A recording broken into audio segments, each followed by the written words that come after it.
16-കാരിയുടെ മൊഴിയിൽ 26-കാരനെതിരെ POCSO case. Varapuzha സ്വദേശിനിയായ പെൺകുട്ടിയുടെ മൊഴിയുടെ അടിസ്ഥാനത്തിലാണ് കേസ്. പ്രതിക്കായി വരാപ്പുഴ പോലീസ് തെരച്ചിൽ ഊർജിതമാക്കിയിട്ടുണ്ട്. നവമി ദിനേശ് ചേരുന്നു വിവരങ്ങളുമായി.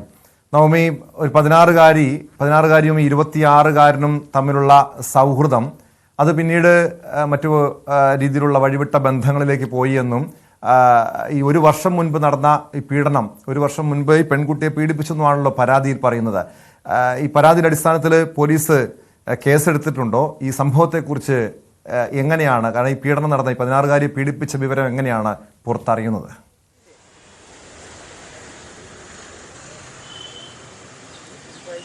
എന്തായാലും പോലീസ് ഇതിന്റെ ഒരു അന്വേഷണം ആരംഭിച്ചിട്ടുണ്ട്. മറ്റൊരു കേസുമായി ബന്ധപ്പെട്ട്, അതായത് യുവാവിനെതിരെ മറ്റൊരു പരാതി വന്നിരുന്നു. ആ പരാതിയോടനുബന്ധിച്ച് നടത്തിയ അന്വേഷണത്തിലാണ് ഈ 16-കാരിയെ പീഡിപ്പിച്ചു എന്ന വിവരം പുറത്തു വരുന്നത്.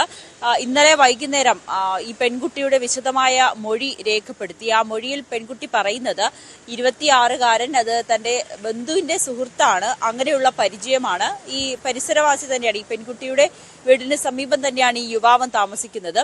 ഒരു വർഷം മുൻപാണ് ഇവർ തമ്മിൽ ഇത്തരത്തിലൊരു ബന്ധമുണ്ടായിരുന്നത് എന്നുകൂടി പോലീസിനെ വ്യക്തമാക്കിയിട്ടുണ്ട്. പക്ഷെ പോലീസ് കുറച്ചുകൂടി കാര്യങ്ങൾ ശേഖരിക്കേണ്ടതുണ്ടെന്നാണ് വ്യക്തമാകുന്നത്. ഈ വൈദ്യപരിശോധന അടക്കം നടത്തേണ്ടതുണ്ട്. ഒരു വർഷം മുൻപ് നടന്ന സംഭവമാണ്. പക്ഷെ ഇത് എവിടെ വെച്ചാണ് ഇത് നടന്നതെന്നൊന്നും പെൺകുട്ടിക്ക് ഇപ്പോഴും ഓർത്തെടുക്കാൻ കഴിയുന്നില്ല എന്നുകൂടി പോലീസിനോട് വ്യക്തമാക്കുന്ന സാഹചര്യമാണ്. എന്തായാലും ഈ യുവാവിനെ കേന്ദ്രീകരിച്ചുള്ള ഒരു അന്വേഷണത്തിലേക്ക് പോലീസ് കടന്നു കഴിഞ്ഞു. ഈ പേര് വിവരങ്ങൾ പുറത്തുവിടാത്തത്, ഈ യുവാവിന്റെ പേരോ അല്ലെങ്കിൽ ചിത്രമോ ഒന്നും പുറത്തുവിടാത്തത് മാധ്യമങ്ങളിൽ വാർത്തയായി കഴിഞ്ഞാൽ ഈ യുവാവ് രക്ഷപ്പെടാനുള്ള ഒരു സാധ്യത മുന്നിൽ കണ്ടുകൊണ്ടാണ് പോലീസ് കൂടുതൽ വിവരങ്ങൾ ഈ കേസുമായി ബന്ധപ്പെട്ട് പുറത്തുവിട്ടിട്ടില്ല. പക്ഷേ ഇന്നലെ പെൺകുട്ടിയുടെ മൊഴിയെടുത്തു. അതായത് ഈ പെൺകുട്ടി പറയുന്നത് ഈ യുവാവുമായി പ്രണയത്തിലായിരുന്നു. ആ പ്രണയത്തിനൊടുവിലാണ് ഇങ്ങനെ സംഭവിച്ചത്. പക്ഷെ ആ പെൺകുട്ടി ഈ സംഭവം നടക്കുമ്പോൾ പ്രായപൂർത്തിയായിരുന്നില്ല. അതുകൊണ്ടാണ് ഈ പോക്സോ കേസ് ചുമത്തിയിരിക്കുന്നത് യുവാവിനെതിരെ. എന്തായാലും പോലീസ് യുവാവിനെ കേന്ദ്രീകരിച്ചുള്ള ഒരു അന്വേഷണം ആരംഭിച്ചു. യുവാവ് എവിടെയുണ്ടെന്ന ഒരു വിവരം പോലീസിന് ലഭിച്ചിട്ടുണ്ട്. ഉടനെ തന്നെ കസ്റ്റഡിയിലെടുക്കുമെന്നും കൂടി വ്യക്തമാകുന്നുണ്ട്. യുവാവിനെ കസ്റ്റഡിയിലെടുത്തതിന് ശേഷം മാത്രമേ ഇതിലൊരു കൃത്യമായിട്ടുള്ള വിവരങ്ങൾ പോലീസിനും ലഭ്യമാകുകയുള്ളൂ. എന്തായാലും ഇപ്പോൾ വരാപ്പുഴ പോലീസ് പറയുന്നത് പ്രകാരം പെൺകുട്ടിയുടെ മൊഴി അത് രേഖപ്പെടുത്തിയിട്ടുണ്ട്. ഇനി അങ്ങനെ പീഡനം നടന്നിട്ടുണ്ടോ എന്നതടക്കമുള്ള കാര്യങ്ങൾ പരിശോധിക്കേണ്ടതുണ്ട്. ഒപ്പം ഈ യുവാവുമായി ഇപ്പോഴും ബന്ധമുണ്ട് എന്നതൊക്കെ ഇനിയും അറിയേണ്ടതുണ്ട്. അതൊക്കെ അറിഞ്ഞതിന് ശേഷം കൂടുതൽ വിവരങ്ങൾ പുറത്തുവിടാമെന്നാണ് പോലീസ് വ്യക്തമാക്കുന്നത്. തീർച്ചയായും അതുകൂടി അറിയേണ്ടതുണ്ട്. നവമി സൂചിപ്പിച്ചതുപോലെ ഈ പെൺകുട്ടി എന്തായാലും ഇരുവരും തമ്മിൽ ബന്ധമുണ്ട്, സൗഹൃദമുണ്ട് എന്ന് പോലീസിനോട് തുറന്നു പറഞ്ഞിട്ടുണ്ട്. തന്റെ സമ്മതത്തോടു കൂടിയാണ് ഈ രീതിയിലുള്ള ബന്ധത്തിലേക്ക് വരെയും കാര്യങ്ങൾ എത്തിയതെന്ന് പറയുന്നു. ഒരുപക്ഷെ നവമി, ഇതിന്റെ ഒരു അപകടത്തെക്കുറിച്ച് അല്ലെങ്കിൽ ഈ കേസിന്റെ, ഈ സംഭവത്തിന്റെയൊക്കെ ഗൗരവത്തെക്കുറിച്ച് ഇപ്പോഴത്തെ കാലഘട്ടത്തിലെ കുട്ടികൾക്ക് ഒരുപക്ഷെ മനസ്സിലാകുന്നില്ല എന്ന് തോന്നുന്നു. ഈ കഴിഞ്ഞ ദിവസം ഈ തിരുവനന്തപുരത്ത് ഒരു 10ാം ക്ലാസ് വിദ്യാർത്ഥിനി ആത്മഹത്യ ചെയ്ത കേസിന്റെ അന്വേഷണവുമായി ബന്ധപ്പെട്ട് പോലീസ് മുന്നോട്ട് പോയപ്പോൾ ഈ 15 വയസ്സുള്ള പെൺകുട്ടിയുടെ ആൺ സുഹൃത്ത് 29-കാരനായിരുന്നു. കാസർഗോഡ് 15 വയസ്സുകാരിയും അയൽവാസിയായ 42-കാരനും ആത്മഹത്യ ചെയ്ത കേസിന്റെ അന്വേഷണവുമായി മുന്നോട്ട് പോയപ്പോഴാണ് ഈ ഇത്രയധികം, അതായത് സ്വന്തം പിതാവിന്റെ പ്രായമുള്ള ഒരാളുമായി ഈ പെൺകുട്ടിക്ക്, ഈ അയൽവാസിയുമായി പെൺകുട്ടിക്ക് സൗഹൃദമുണ്ടായിരുന്നു. അതാണ് പിന്നീട് ഈ ആത്മഹത്യക്ക് വരെയും കാരണമായതെന്നാണ് പോലീസിന്റെ അന്വേഷണത്തിൽ വ്യക്തമായത്. ഇപ്പോഴും അന്വേഷണം നടന്നുകൊണ്ടിരിക്കുകയാണ്. ഇതുമായി ബന്ധപ്പെട്ട് ഹൈക്കോടതി വരെയും കേസെത്തിയപ്പോൾ ഹൈക്കോടതിയും പറഞ്ഞാണ് അതായത് കോവിഡിന് മുൻപും ശേഷവും എന്ന രീതിയിലേക്ക് നമ്മുടെ സമൂഹത്തിൽ വലിയ രീതിയിലുള്ള മാറ്റങ്ങൾ സംഭവിക്കുന്നുവെന്ന്. ഇവിടെയും ഈ 16 വയസ്സുള്ള പെൺകുട്ടിയുടെ ആൺ സുഹൃത്ത് 26 വയസ്സുകാരനാണ്. ഒരുപക്ഷെ ഇത് മുൻപൊന്നും നമുക്കൊന്നും ചിന്തിക്കാൻ പോലും കഴിയാത്ത രീതിയിലേക്ക് കുട്ടികളുടെ മനോഭാവം മാറുന്നു, സൗഹൃദങ്ങളുടെ തലങ്ങൾ മാറുന്നു.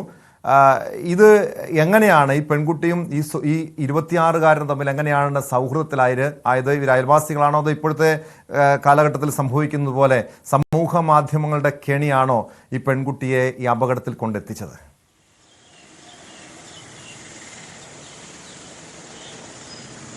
ടോമി, യുവാവ് പെൺകുട്ടിയുടെ ബന്ധുവിന്റെ സുഹൃത്താണ്. അങ്ങനെയുള്ള ഒരു പരിചയത്തിലാണ് പിന്നീട് ഈ ഒരു പരിചയമാണ് പിന്നീട് ഒരു പ്രണയത്തിലേക്കും കടക്കുന്നത്. ഈ പെൺകുട്ടി പറയുന്നതനുസരിച്ച് അങ്ങനെയാണ്. ബന്ധുവിന്റെ സുഹൃത്തായ രീതിയിൽ പലതവണ കണ്ടിട്ടുണ്ട്. ഒപ്പം ഈ യുവാവും ആ പെൺകുട്ടിയുടെ വീട്ടിന്റെ സമീപത്തൊക്കെ തന്നെയാണ് താമസിക്കുന്നത്. നിരന്തരം കാണുമായിരുന്നു. ആ ഒരു രീതിയിലാണ് ഇവരുടെ സൗഹൃദം വളർന്ന് പിന്നീട് അത് പ്രണയത്തിലേക്കും പിന്നീട് അതൊരു ഒരു ലൈംഗിക ബന്ധത്തിലേക്കുമൊക്കെ ആയിപ്പോയത്. ആ പെൺകുട്ടി പറയുന്നത് തന്റെ സമ്മതപ്രകാരമാണെന്ന്. പക്ഷേ കുട്ടി പ്രായപൂർത്തിയാകാത്തതിനാലാണ് പോലീസ് കേസെടുത്തത്. ടോം നേരത്തെ സൂചിപ്പിച്ചതുപോലെ ഇത്തരത്തിൽ പ്രായപൂർത്തിയാകാത്ത പെൺകുട്ടികൾ, അത് പലപ്പോഴും നമ്മളൊരു പീഡനമെന്ന് പറഞ്ഞ് വാർത്ത കൊടുക്കുമ്പോൾ പോലും അത് പെൺകുട്ടികളുടെ സമ്മതപ്രകാരമാണ് അത് നടക്കുന്നത് എന്നുള്ളതാണ് ഏറ്റവും വിഷമിപ്പിക്കുന്ന കാര്യം. പലപ്പോഴും പ്രണയത്തിലാകുമ്പോൾ അല്ലെങ്കിൽ ഇത്തരത്തിൽ യുവാക്കൾ പ്രകോപനപരമായിട്ടുള്ള അല്ലെങ്കിൽ ഇത്തരത്തിലുള്ള പ്രലോഭനങ്ങളിലൊക്കെ പെൺകുട്ടി വീട് പോകുന്നുണ്ട്. അത് തന്നെയാണ് ഇത്രയും വലിയൊരു ദുരന്തത്തിലേക്ക് കലാശിക്കുന്നത്. അവർക്കിപ്പോഴും അതിന്റെ ഒരു എത്രമാത്രം ഗൗരവമുള്ളതാണ് ഇതിനെ പറ്റി ഒന്നും ഒരു ധാരണയുമില്ല. അതുകൊണ്ട് തന്നെയാണ് ഇങ്ങനെയുള്ള അപകടങ്ങളിലേക്ക് പലപ്പോഴും പെൺകുട്ടികൾ വീണു പോകുന്നത്.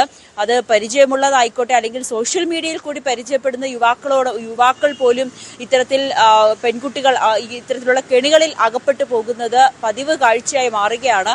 ഒരു പ്രായം നോക്കാതെ, അവരുടെ പ്രായം നോക്കാതെ അല്ലെങ്കിൽ പ്രണയിക്കുന്ന വ്യക്തിയുടെ പ്രായം നോക്കാതെ അയാളുടെ ഉദ്ദേശം എന്താണെന്ന് പോലും അറിയാതെ പോലും പെൺകുട്ടികൾ ഇതിന്റെ കെണിയിലേക്ക് വീണു പോകുന്നത് സ്ഥിരം ഉള്ള ഒരു വാർത്തയായി മാറിയിരിക്കുകയാണ്. കൃത്യമായി അവരുടെ മാതാപിതാക്കൾക്കും അല്ലെങ്കിൽ ടീച്ചർമാരും ഒക്കെ വലിയ രീതിയിൽ ഒരു കൗൺസിലിംഗ് കുട്ടികൾക്ക് കൊടുക്കേണ്ടിയിരിക്കുന്നു. എങ്കിൽ മാത്രമേ ഇതിൽ നിന്നൊക്കെ നമ്മുടെ കുട്ടികളെ ഒരു വിധത്തിൽ പിന്തിരിപ്പിക്കാൻ കഴിയുകയുള്ളൂ. ഈ സോഷ്യൽ മീഡിയയൊക്കെ വലിയ രീതിയിൽ ഒരു സാധ്യതയായി തന്നെ പെൺകുട്ടികൾക്ക് മുന്നിലേക്ക് നിൽക്കുകയാണ്. കാരണം പലപ്പോഴും പഠന ആവശ്യങ്ങൾക്ക് വേണ്ടി മാതാപിതാക്കൾ മൊബൈൽ ഫോൺ വാങ്ങി നൽകുന്നുണ്ട്. പക്ഷെ അതൊക്കെ ഈ സോഷ്യൽ മീഡിയയിൽ അവർ ഇത്തരത്തിൽ ദുരുപയോഗം ചെയ്ത് അല്ലെങ്കിൽ പുതിയ സൗഹൃദങ്ങൾ ഉണ്ടാക്കി പിന്നീട് അത് വലിയൊരു കെണിയിലേക്ക് പെൺകുട്ടികൾ അകപ്പെട്ടു പോകുന്ന സാഹചര്യങ്ങളിലേക്ക് മാറുകയാണ്. പക്ഷേ ഇവിടെ സോഷ്യൽ മീഡിയ അല്ല, ഒരു ബന്ധുവിന്റെ സുഹൃത്താണ് ഈ 26-കാരൻ.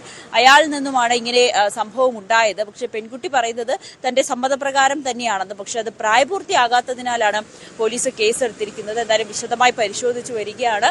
യുവാവിനെ കേന്ദ്രീകരിച്ചുള്ള ഒരു അന്വേഷണം അത് തുടങ്ങിക്കഴിഞ്ഞു. ഉടനെ തന്നെ ഈ യുവാവിനെ കസ്റ്റഡിയിൽ എടുക്കുമെന്ന് കൂടി പെൺകുട്ടികൾക്കും സ്ത്രീകൾക്കുമെതിരായ കേസുകൾ അതീവ ഗൗരവത്തോടെ പോലീസ് കാണണം. അതിന്റെ നിജസ്ഥിതി എന്താണെന്ന് പരിശോധിച്ച് ശക്തമായ നടപടി സ്വീകരിക്കണമെന്ന് തന്നെ ഹൈക്കോടതി പോലീസിന് നിർദ്ദേശം നൽകിയതുമാണ്.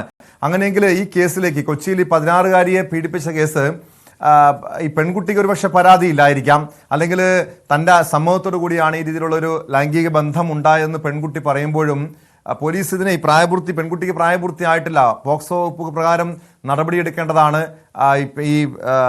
ഈ പെൺകുട്ടിയുടെ മൊഴി മാത്രമാണ് നിലവിൽ രേഖപ്പെടുത്തിയിട്ടുള്ളത്.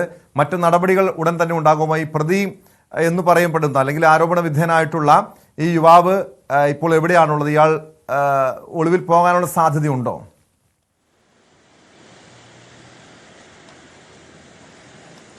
ടോം, ഈ യുവാവ് ഒളിവിൽ തന്നെയാണ്. അതുകൊണ്ടാണ് പോലീസ് ഈ വിവരങ്ങൾ പുറത്തുവിടാത്തത്.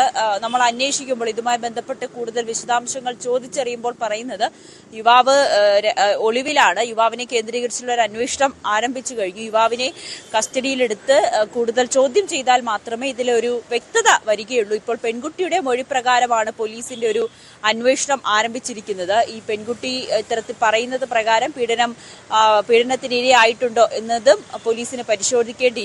1 വർഷം മുൻപാണ് ഈ സംഭവം നടന്നത് എന്നുകൂടിയാണ് പെൺകുട്ടി പറയുന്നത്. ടോം, വ്യക്തമാണ്. നവമി ദിനേശാണ് കൊച്ചിയിൽ നിന്നും വിവരങ്ങൾ നൽകിയത്. മറ്റൊരു വാർത്ത